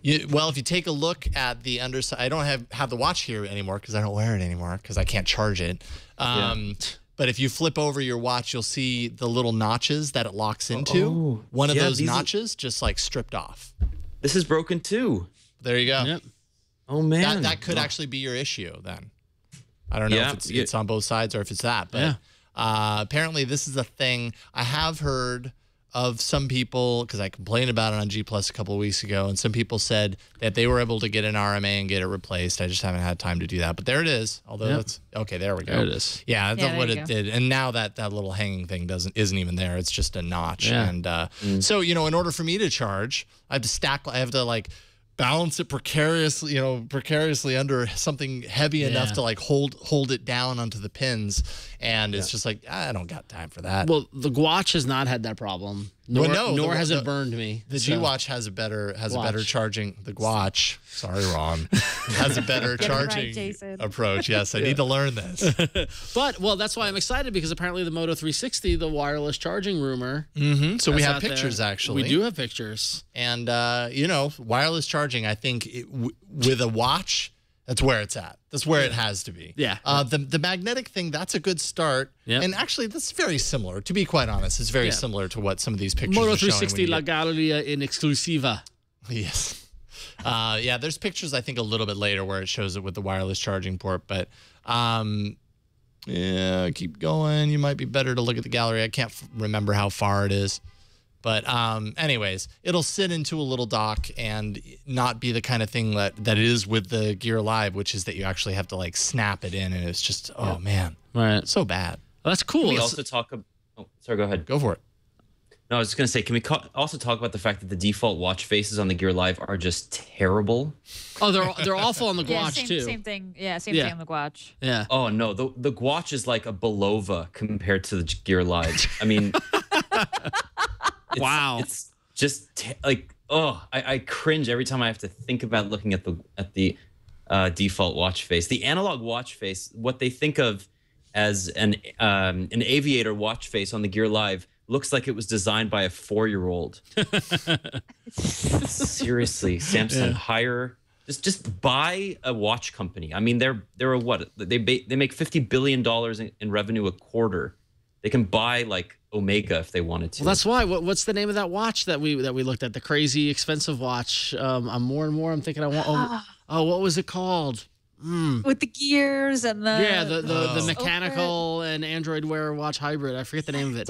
Techwear something. Something cool though. But somebody in chat will. Yeah, they'll figure it out. But anyway. So I got Android Wear. It hasn't changed my life, but it's a positive review. I mean, like I'm using it. I'm on board. I'm trying new apps. I'm trying different extensions. I just want to see more integration. I want to see them work the UI. Like it feels early, as it should be. So so that's all. That's Google's approach. Yeah. Versus a company like Apple that really kind of hashes these things out, and when they come to market, it's like, check out all the integration. It all, works together, and it might have its own issues, but Google likes to, kind of get it out there early and get people on board early. But I think that comes with its own downfall as well sometimes. I mean, it is interesting. It can sour people's opinions on it. It is interesting to see how much, they're the Karos. There we go. That's one. The smartwatch mechanical watch hybrid. This is cool. Like that's gonna be cool. Anyway, but it's really too expensive. But it's interesting using Android Wear how much Google is leaning on them thinking that you're gonna talk to your phone, to your watch, and I never do it. So I try to do it, but I just have issues with it actually, completing the communication to my phone or, whatever. And the problem with those kind of approaches is it almost has to work 100% of the time. Maybe that's too much of an expectation to have, but I'm not going to continue using it if it doesn't work 100% of the time, because then when it doesn't work, it's even more of a pain in the butt, because I just spent the time trying to get it to work that way, and probably 2 or 3 times because I really want it to work that way before I put my hand in my pocket, pull out the phone, do the thing that I was trying to avoid doing with my mouth. It's true, though. It's a really good point. It's true. You're right.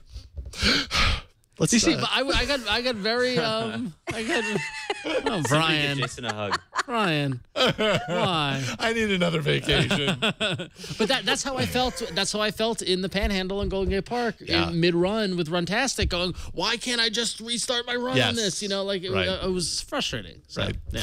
Hey, why don't we take some time to thank a sponsor? Let's do that. Let's wind down, Breathe. take a couple deep breaths, and think about money. Let's think about beautiful, gorgeous money, because in 72 hours, you could have $35,000 to cover your needs. What would you do with that? What would you do? Would you pay off high-rate credit cards?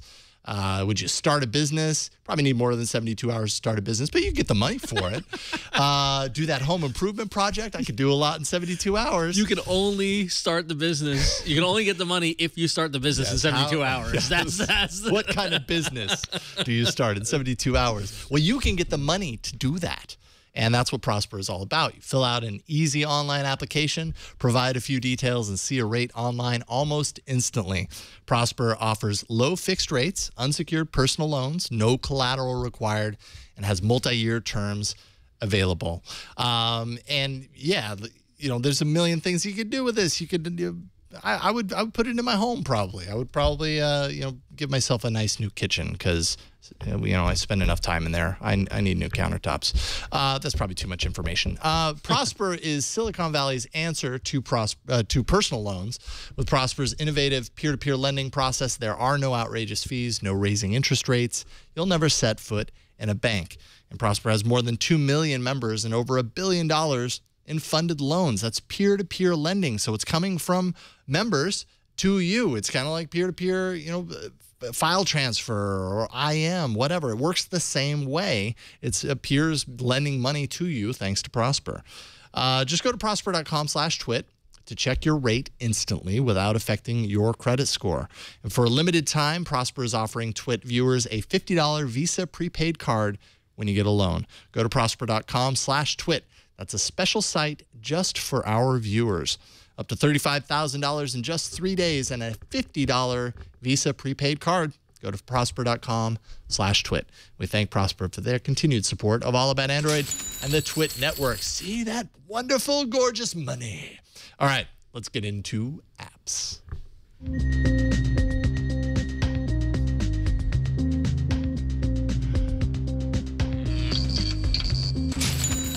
Yes. So I'm thinking about all the money on Google Play Music. No, that doesn't work. Sure. Sorry, bad segue.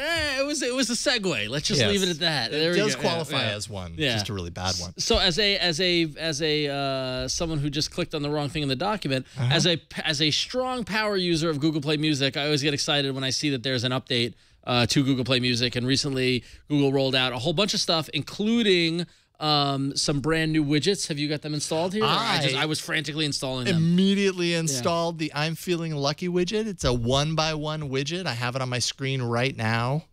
And it's this tiny little dice that you can roll. Want to see what Let's do it. Want to see what it does? You tap it and then it gets all lucky on you and comes up with a random song. Let's see what it comes up with. I'm really curious. Oh no, I don't have it plugged in, but I forgot the audio for my app. I forgot about that. Oh, that's okay. You should find it. Apparently, it's not going to play anything for me. But I've had it, break into a nice heavy metal playlist. I've had it break into oldies. I've had it. It's great because when you get in the car, you just tap it. Yeah. And you're like, whatever you pull up, I'm going to listen to it. So I've also installed the new 4x4, the bigger widget, which is resizable. So you can fit it for however you want, and it can go as big as 4x4. Nice. So if you want the full screen. So it's a nice little widget update, and there you go, a little Elliott Smith for you. Good music. So this new I'm Feeling Lucky widget is just a 1x1, a redesigned 4x1 widget that can go up to 4x4. They've also changed the view download queue is now managed downloads, which has always been a problem with this app. It lets you see everything that you've downloaded. You can see the total space taken up by the music that you have downloaded, and you can remove downloads from each device, which is pretty cool. And you can now undo tracks removed from playlist and the queue via swipe, which you would think that would already have been there, but sure enough, they're making it swipeable. So it's nice to see these little updates happening, but of course, change always comes at a cost. And it looks like the cost of this latest change around has been a minor policy change to Google Play Music on the device deauthorization side of things. You might remember that, basically with Google Play Music, you can authorize and deauthorize a certain number of up to 10 devices. Up to 10 devices, and it looks they've adjusted that now, where I believe it's 5 phones and 5 other devices, whether they're tablets or computers or whatnot. So you want to be mindful of that if you're somebody who goes through a lot of devices like we do, or you have a lot of family members sharing the same account, and you're authorizing and deauthorizing and stuff like that. You might want to go look into that to make sure that you're aware of all the various authorization changes that have happened. So, yeah, and the question was like, particularly for folks like us, and Daniel, you certainly fall into this category too of reviewers of devices. The unfortunate thing is now when I review my devices, I can't integrate Play Music into it. Well, you just have to deauthorize and then authorize. But you only get 4 deauthorizations a year. Exactly. That's the new change, and that's the problem. And that's tied to IMEI, I believe. Yep. So it is. Anyway, so it basically means I'm not going to be using Play Music in my reviews, which I guess isn't the end of the world. But, I want to use it the way I use a normal device, and now I can't. So, whatever. We're total minority as far as Google is concerned.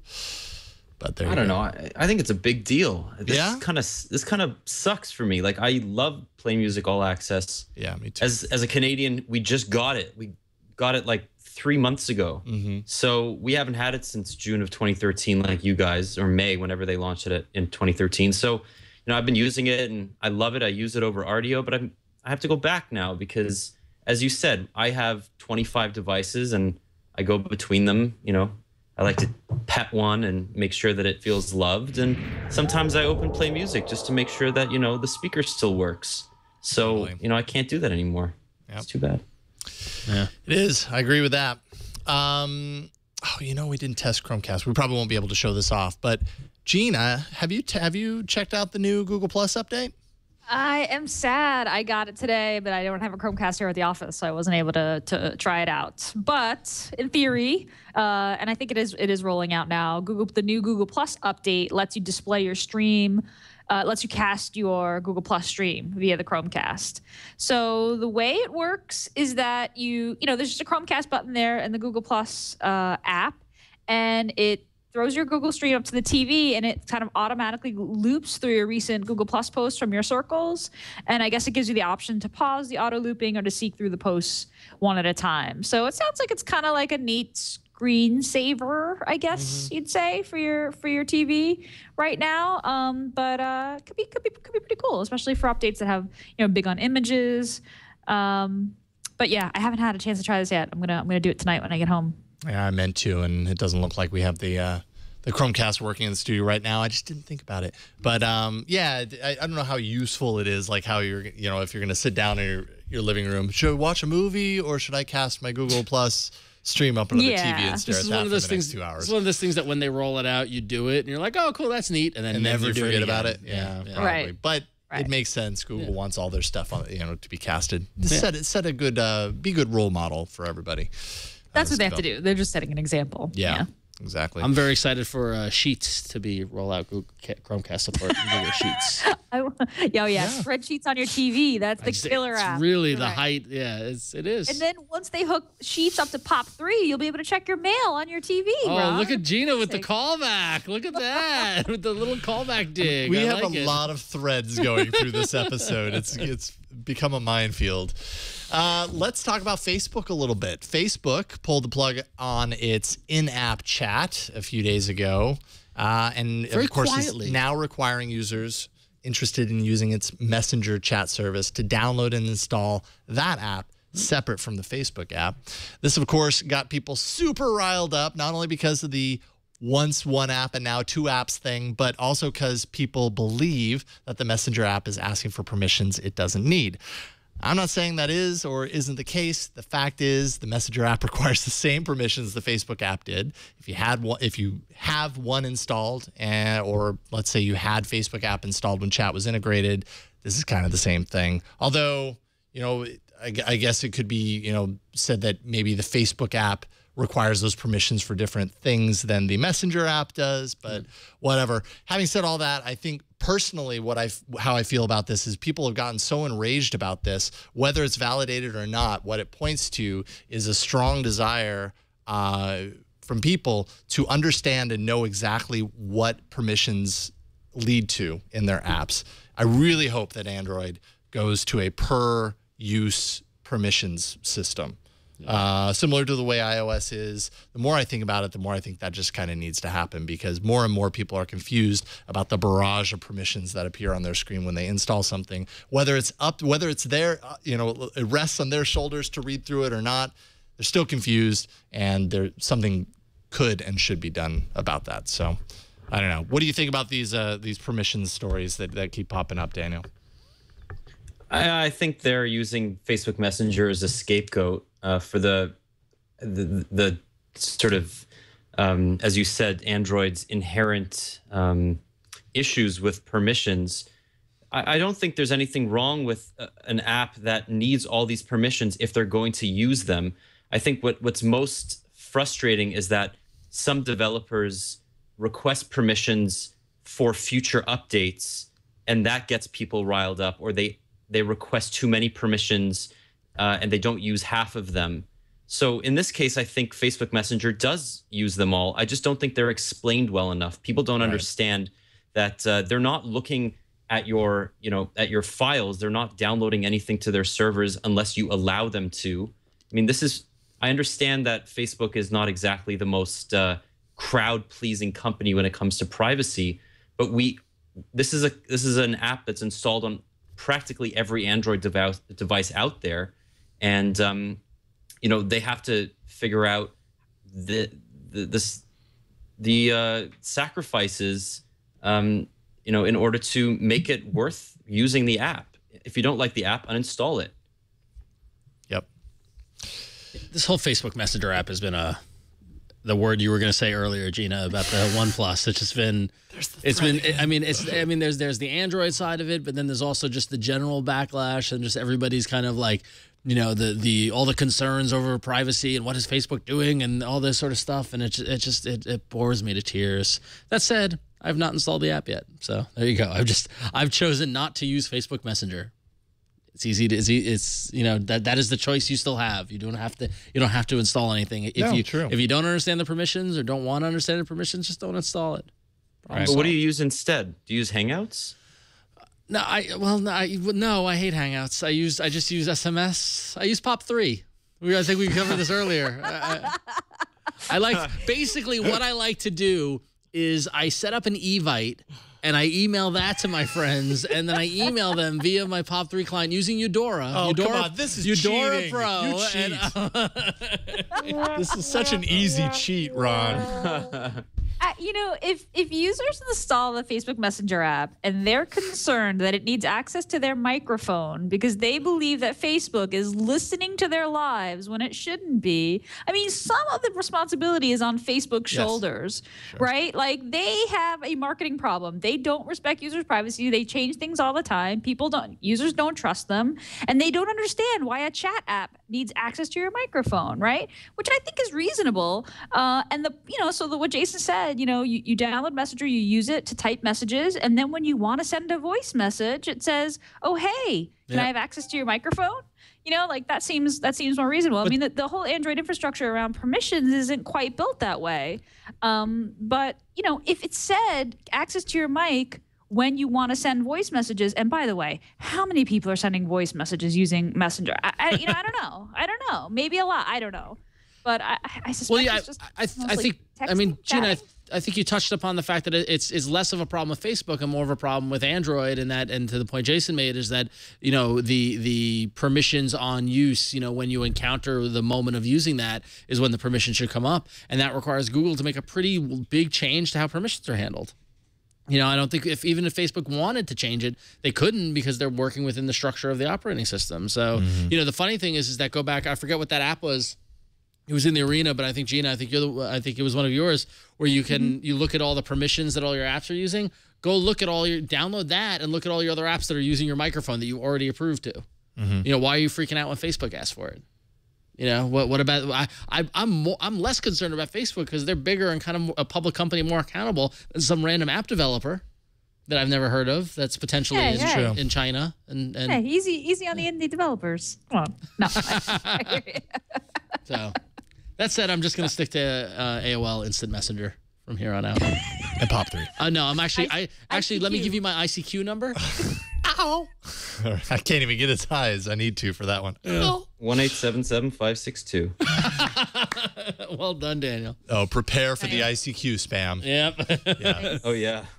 All right. Well, before we get into the arena, one quick email from somebody who's clearly writing in with catering to my interests. Kevin from Iowa writes in and says, "Has anyone ever tried the Pinball Arcade app by Farsight Studios? Great retro pinball of classic pinball, electromechanical, solid state, and more current DMD machines. A must try for any silver ball fan." And as the resident pinball obsessed, yes, I'm very, very familiar with this app, and it is quite awesome. It's got great ports of classic machines like Star Trek The Next Generation and Firepower and Dr. Dude and Twilight Zone and Elvira and a whole bunch of other ones. I love the thought of porting a pinball. I've just never, that's not a thought that's ever crossed my mind, like MAME for pinball machines. Hey, check it out. We ported it over this. It's the reverse direction because basically all pinball machines were designed before they're built. And so you have the schematics, you know, okay, this is where each piece goes and this is where the ramps go and this all stuff like that. That said, I'm familiar with the app. I don't really like playing it because I prefer the real machine and that sort of thing. I could have guessed that. Yeah, but it is cool when you're traveling or in a pinch, or actually I know a lot of folks that have used it to practice. So there's machines that you play in real life, and because each pinball machine has a story.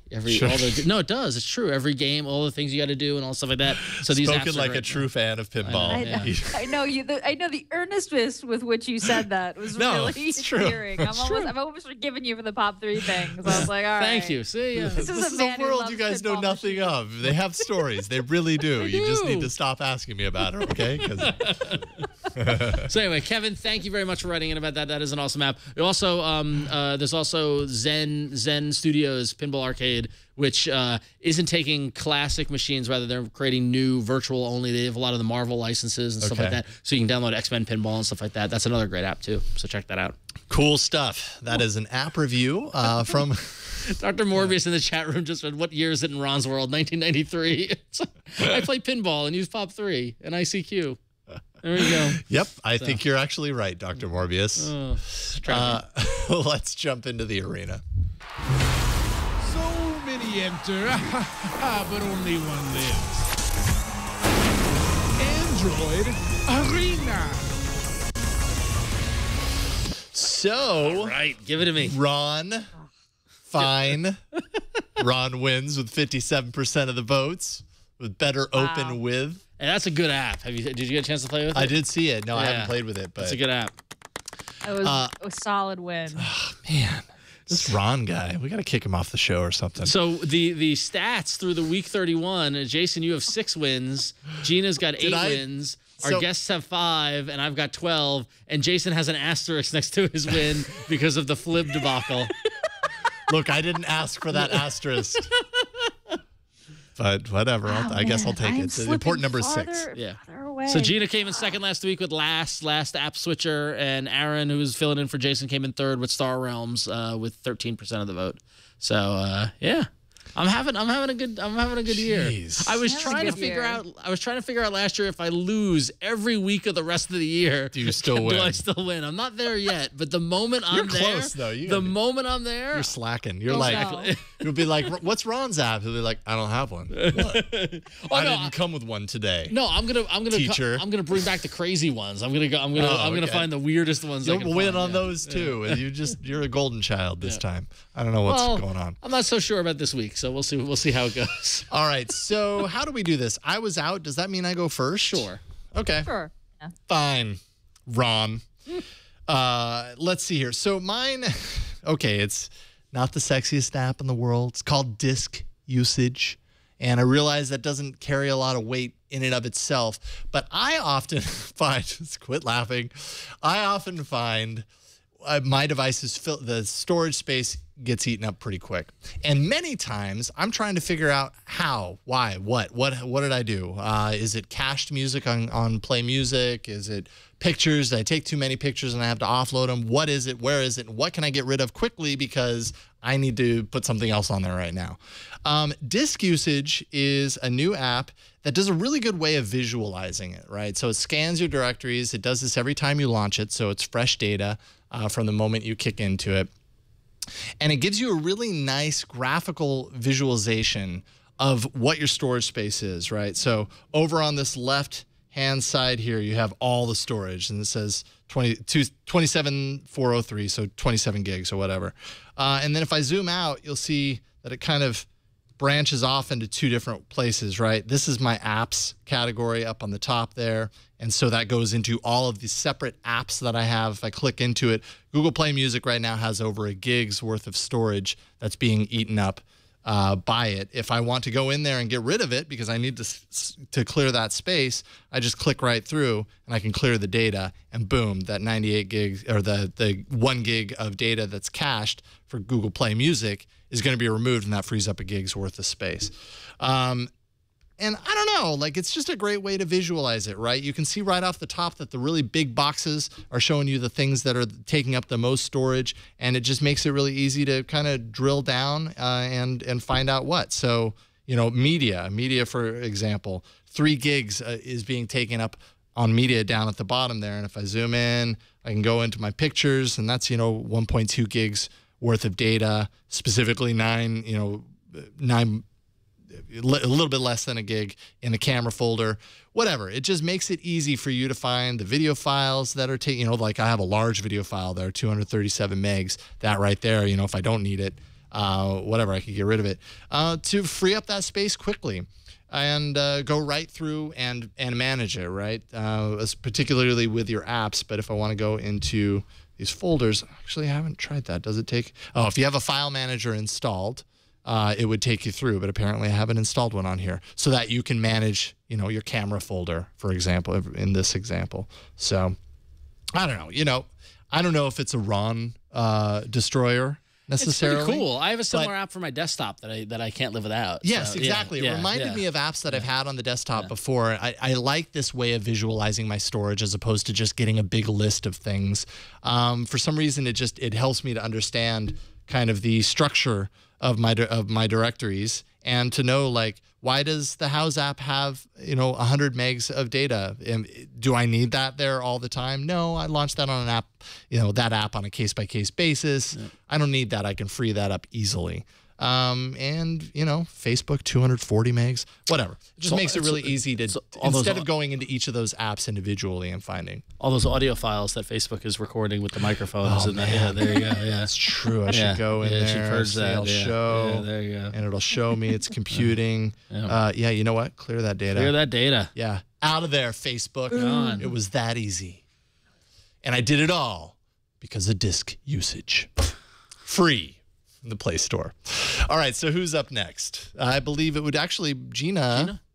It would be you. Yeah, I think. All right. I think it would be me. All right, I'll show it off while you talk about it.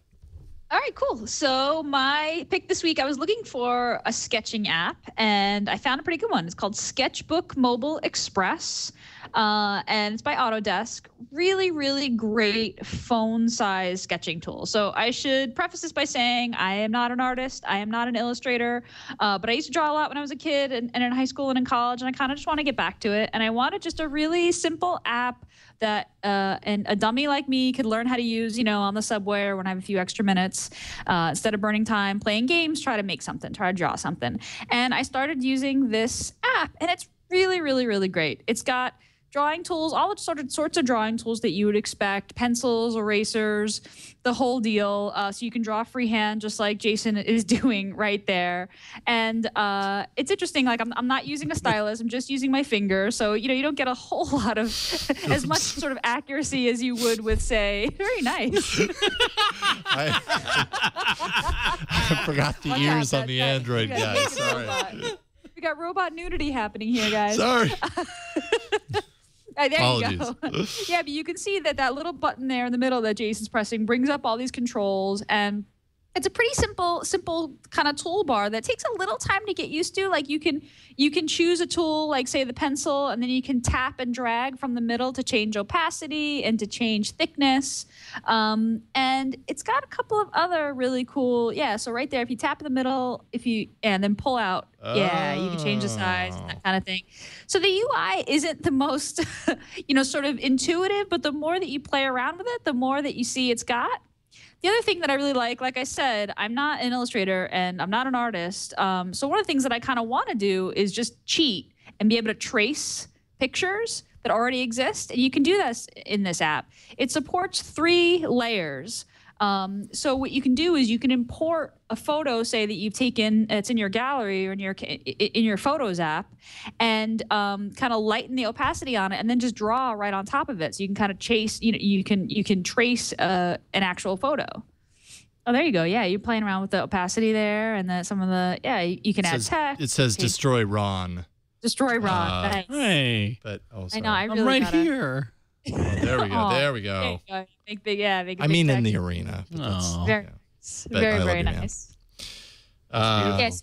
So let me show you the layers. If you go to the top right, that layer button right there, it'll show you. So you got one layer. So tap on the plus button on the top left side, top left of the toolbar. Yeah. So that add another layer. Yeah. So you can even do import photo. This is going to show your photos, Jason, if you don't want to do that. Look at that handsome man. There he is. Look at me. You can choose any one of those. Haircut photos. It's your photo. And then you can kind of trace right on top of it. Or import from the camera. Take a photo from your camera. Is it going to let me take a picture? You're going to take a photo of me, aren't you? Don't do that. No, that's okay. My phone is all weird. I blame my phone. Oh, your phone's weird. Yeah. Yeah, but that's okay. Or you that's can okay. cancel. So It's me. It's the next. It's L. The next. It's L. Yeah. Oh, it's L. It's been doing it today, and I don't know why it's not connecting to my camera. Hey Gina, does this support S Pen input, or is it just like capacitive styluses? Oh, that's a good question. I'm actually not sure. Let's see if it says anything. It doesn't say anything about S Pen. I feel like this came out before the S Pen, so I'm not sure if it does or not. Yeah.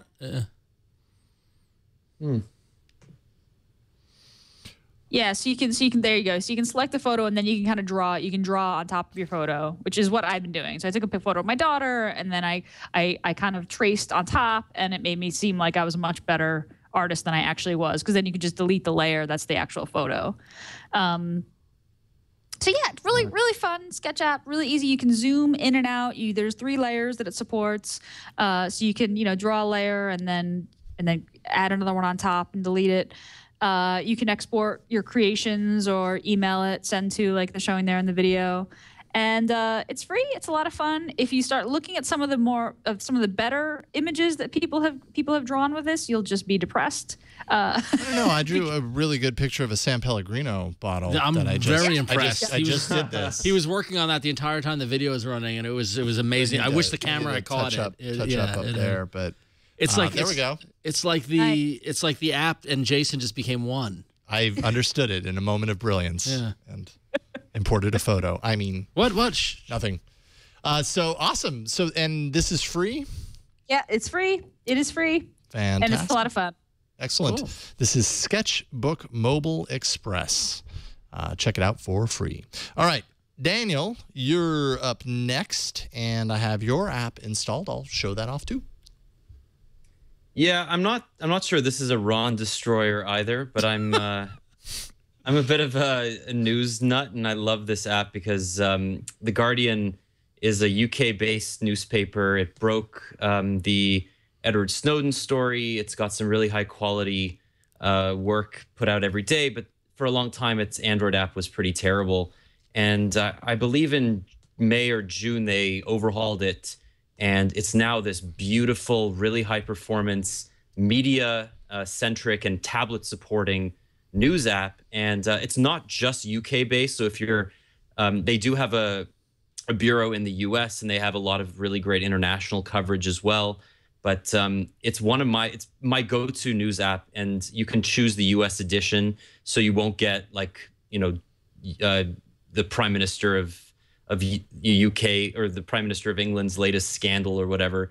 But you will still get pictures of Kate Middleton, so that's still going to be there. But I just love it. I think that it's a really great example of what an Android news app should look like and how it should perform. Unlike the New York Times app, it actually scrolls properly, which is my biggest issue with the New York Times. I don't know why in 2014 they can't get the home screen to scroll, but I would choose this over any other news app any day of the week. And what they've done is they provide all of their content for free. So it's not paywalled like the New York Times, but they do have a subscription where you can get access to premium content and extra media and extra audio and stuff like that. So it's really a great app, and I highly recommend it. Excellent. Yeah, it's designed really well. It's super fluid, and yeah, I like it. That is The Guardian. It's free in the Play Store. I think it could be a Ron Destroyer. It's a good app. You've got a target on your back. Do you realize this? Well, I think. How does this feel? I think I might be pressure's a Ron on. Destroyer here. Yeah, you might. Let's see how you do, Ron. So we got a little sneak preview of this app last week when I was demoing Gina's last app switcher, and realized I actually had a different app this morning I was going to do, but I realized it was a little similar to yours. And so at the last minute, I changed it because really the one thing that I've been obsessed with on my phone for the past week has been a new game. I'm not ashamed to admit. It's called Disney Sum Sum, and which is actually Japanese for Disney Stack Stack. And I got to give Disney credit. They have a hit here on their hands. Now, I've never really been one to fall for the Bejeweled kind of the connect the dots kind of app, but I don't know if it was the Disney characters or just the general adorableness of it, or actually that the gameplay is really pretty good on this game that's got me hooked. And so I will show it to you. It's already a hit in Japan. They teamed up with Line, so it's actually produced by Line, so you're going to need a Line account. If you don't have a Line account, it's kind of like it's a messenger app like WhatsApp or whatnot. I couldn't find the audio cable. I couldn't find the audio cable. So, but yeah, so basically, this is a little intro video that shows you the little Disney guys. There you go. Oh, there we go. We have audio. Thank you, Jason. Okay, there we go. All right. So this is the animation that just opens. This isn't the actual game. But anyway, so what we'll do is in the game, it's really interesting because it connects with your other friends that are also online. So there's that collaborative kind of, you can keep track of each other's scores. But they've built a whole kind of in-game purchasing system here. So here we can see you got your weekly rankings. Number of hearts that you have up here is how many times you can play. When you're out of hearts, you can't play. So you can either wait 15 minutes to get another heart, or you can go buy one. It shows you your level. I'm at level 17. It shows you how many gold coins you have. I have 378. How many rubies? The rubies are the in-app purchasing system. So you buy rubies, and being able to buy rubies lets you do other stuff. I have not spent a dime in this game. So just to clarify, I have been able to play this game for a week without spending a red cent and still be able to enjoy it. So when you go to play, there are all these different kind of power-ups that you can buy with gold. You earn gold by playing the game. Additionally, you are able to use gold to buy your own sums.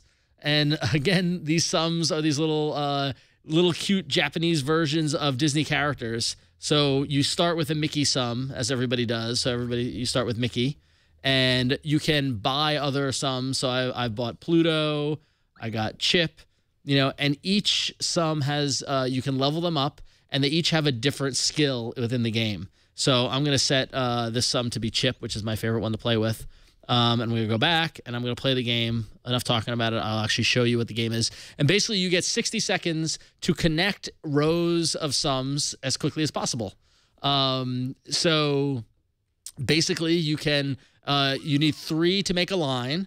And once you do that, they go away, and everybody kind of falls down. You see down here, there's this little meter around Chip sums. As I get them, it builds up.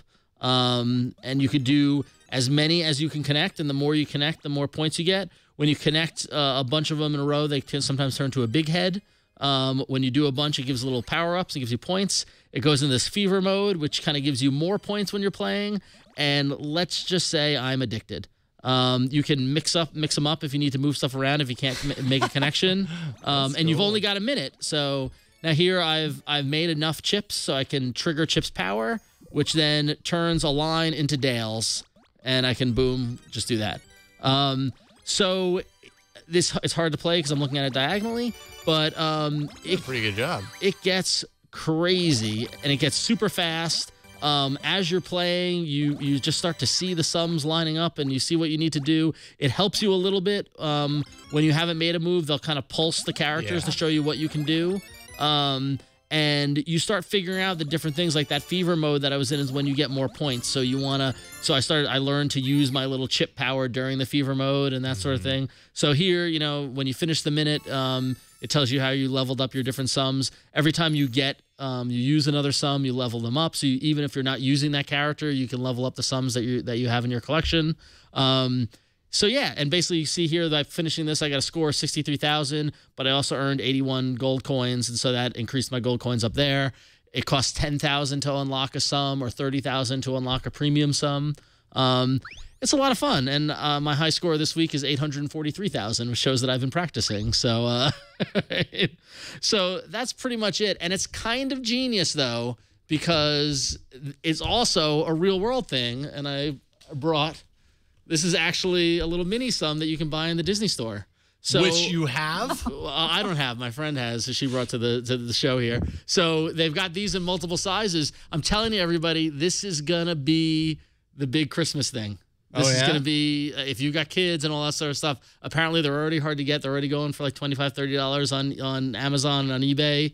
They're bigger ones. They make bigger ones that are But I'm telling you, and it's talk about simultaneous launch, the game and the toys launching at the same time. But the game is a lot of fun. It's totally free. I play it on BART. Yeah, they're saying it's going to be the next Beanie Babies, which is kind of funny. But you never know where this stuff is going to happen. It's all happening on mobile, which I think is interesting. Yeah. So Disney Sum free. It's what I've been spending my time on my phone with. I have to admit. I'm sorry. I can see why that game could be kind of addicting. The gameplay is inviting. The kind of design of it is the mechanics. Kind of reminds you of Vegas in a sort of way, like gotta frantically do this and like the fact that you're able to unlock different powers with different characters and it makes me want to try a different character. It makes me want to get them all, very Pokemon kind of style kind of way. But yeah, it's a hit game in Japan. Apparently it's millions of downloads and that sort of thing. And they just rolled it out. I know Sarah reviewed this on iPad today, yesterday or so, and Sarah was not a fan. But yeah, there's a picture of the bigger sums. Yeah, Leo or Sarah, one of them. Yeah, I believe Sarah was not a fan of the game, but I am. I like fun. So there you go. Ooh. Shots fired. A little bit of a zinger there. No, I love Sarah. She's great. I love Leo too. But I like it. It's fun. Hey, when you're stuck on the train for 30 minutes in the morning, it is like the perfect way to spend your time. Or you could read The Guardian and be smarter. See? Or play threes. Or you could draw something, or you could analyze your data. Yeah. Nerd. 30 minutes. If I was wearing glasses. Okay. Let's vote. I figured I'm going on vacation. I got to go out with a bang. So there you go. Yeah. Go out with the game that you're going to be playing while you're away on vacation. I'm actually playing it. Yeah. So there you go. Yeah. AAApoll.com/174 is the place that you can go to tell us which app /game is your favorite from today's show. Is it disk usage, Sketchbook, Mobile Express, The Guardian, or Line, Disney, Sum? Man, we covered them. I like the title of the poll this week. We know that guy made the Dancing Group video, so there. There we go. So Disney Sum comes out ahead with an early lead, 58%. Ron, the things are going to change. I did not. You'll see. Yeah. Disk usage is just distant second at 19%. Everything, Ron, you suck. So there we go. I thought I was totally... Go on vacation already. So I thought I was sandbagging it with the sum. You even brought props. That was good. Yeah, there you go. We need to have more rules or something. That's it. I think we've hit the end of today's episode. We should probably wrap it up because today is the first episode of Padres Corner, by the way. We're just follows this show. We're trying to sabotage it from the get-go. No, we're giving him extra time to prepare for his very first show. But we should wrap it up real quick. Daniel Bader, always a pleasure having you on the show, man. We love your perspective, and it's just great having you on. We should have you back again soon if you're down. You should. I love bringing the cynical to your eternal optimism. So love it. Thank you for that balance. Appreciate it. You're very welcome. Thanks for having me. I love coming on. Excellent. Where can people follow your work online? Find out what you're doing. Well, I didn't correct you, but I'm very pleased to announce that I'm actually now the editor-in-chief of Mobile Syrup, which is that is a important. cool Congratulations to my life. And you can check me out on Mobile Syrup, Journey Dan on Twitter. And we actually, if you are interested in Canadian tech, we just launched our own podcast called the Syrup Cast. And that is available at Mobile Syrup as well, or at Syrupcast on Twitter if you want to follow us. So there you go. Nice. It's very, very rough around the edges, and it's very Canadian. So if you're not into either of those things, don't tune in. But I'd love you to listen if you are one of those things. If you are rough around the edges, you can tune in as well. Rough Canadian edges, I've heard, are very smoothed over when you pour syrup on them. Exactly. I mean, it's almost edible, those edges. Edibleedges.ca. There you go. Daniel, really appreciate it. Thank you again. Cheers. And Gina, what you got going on? Well, when I'm not here on Twit, I'm working on ThinkUp. That's thinkup.com. It's social media analytics for, regular people. Check it out. Try it out. Free trial. And when I'm not here doing All About Android, I am co-hosting This Week in Google here on the Twit Network. And that airs on Wednesdays at 1 p.m. Pacific at 4 p.m. Eastern. You should come on by and watch tomorrow. I'll be on with Leo and Jeff Jarvis. And, that's about it. How about you, Jason? Excellent. Well, you know what? Before me... How about you, Ron? Okay. How about me? When I'm not on All About Android here at the Twit Brickhouse, I'm on ronxo.thinkup.com reviewing my tweets to see how popular I am. No, you can also go to about.me/ronxo to see links to my Twitter, Facebook, Instagram. I really should add a link to my ThinkUp of my about.me page because the ThinkUp is so exciting. Yeah, you should. So, yeah. But, so there's my ThinkUp, which is always interesting. So yeah, there you go. Your particular ThinkUp gets mentioned on this show. It does. Often. I like my it's my meme.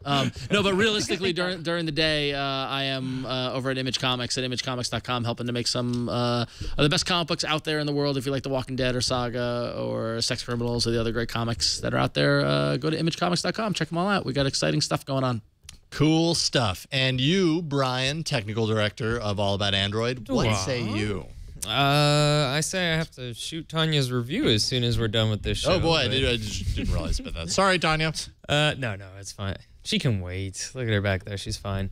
But when I'm not doing this show, I'm working on a show called Know How with Padre, and actually earlier today. Yep. If you didn't know he was in studio, his silhouette gave it away. It's very Hitchcockian. Yes. He's got the right build for it. Oh. Sorry, Padre. It's not this week we're working on this, but earlier we got busted trying to break into the engineering room. So that's coming up on Know How at some point. So if you're interested in learning how to, what's the right way to say this? Test? For science. Yes, for science. Test unlocking blocks. Doors without keys for science. Then tune into Know How sometime. What about you, Jason? Sounds good. How about you, Jason? About.me/Jason Howell, yellowgoldmusic.com for my music. My other Android show is Android App Arena. Go to twit.tv/arena. You really should, because there are lots more apps there that aren't on this show. Some of them are on this show, but a show I don't like to talk about. Oh, shut up. No, You'll never be on that show, I Ron. know.